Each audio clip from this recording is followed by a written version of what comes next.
Entonces Pedro, abriendo la boca, dijo: En verdad comprendo que Dios no hace acepción de personas, sino que en toda nación se agrada del que le teme y hace justicia. Hechos capítulo 10, versículo 34-35. Muchas veces, cuando pensamos en aportar a la obra de Dios y en trabajar en ella, lo único que se nos viene a la mente es la idea de predicar, ya sea en un púlpito, ya sea en la calle, ya sea a través de vídeos.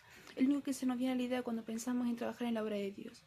Y muchas veces pensamos que nosotros no somos capaces de hacer eso, porque no tenemos las habilidades o no tenemos los conocimientos para poder hacerlo. Y pensamos que por ese motivo no podemos trabajar en la obra de Dios. Pero trabajar en la obra de Dios incluye muchas más cosas que el simple hecho de predicar.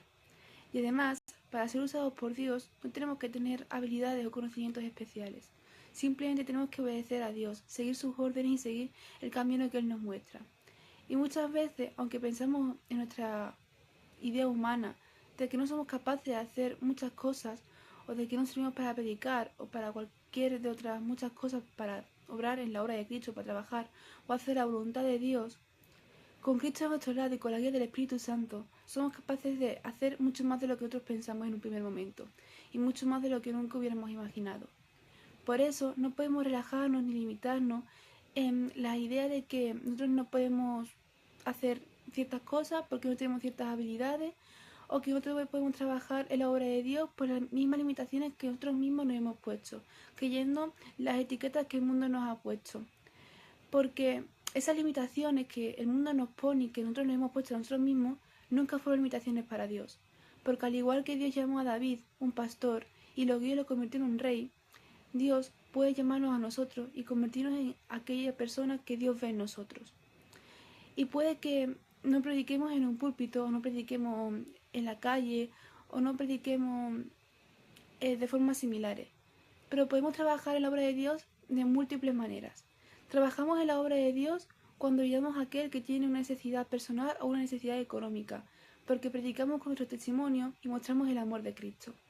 O puede que trabajemos en la obra de Dios cuando estamos en la iglesia y servimos a nuestros hermanos, o cuando ayudamos en casa y servimos a nuestra familia que está agotada, asegurando de que nunca le falta nada.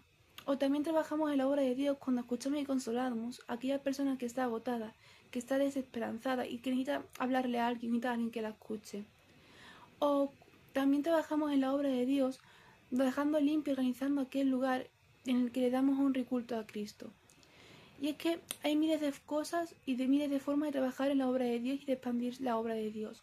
Por eso no podemos limitarnos y poner excusas de que no sabemos hacer esto, de que no tenemos la habilidad para hacer esto otro, porque podemos trabajar la obra de Dios de miles de maneras. Siempre tenemos que dejarnos guiar por nuestro Padre. Debemos esforzarnos y ser valientes y dejar de mirarnos con limitaciones que el mundo y que nos ha puesto y que nos hemos puesto nosotros mismos, y empezar a caminar con la fe en Dios y lo que Él puede hacer en nosotros. Así que hoy es día de que dejes las excusas, de que te vayas a los pies de tu Padre Celestial y le pidas que te use, te rindas a su control y a su guía y empieces a trabajar en su obra para dar fruto y para dar mucho fruto. Que Dios te bendiga.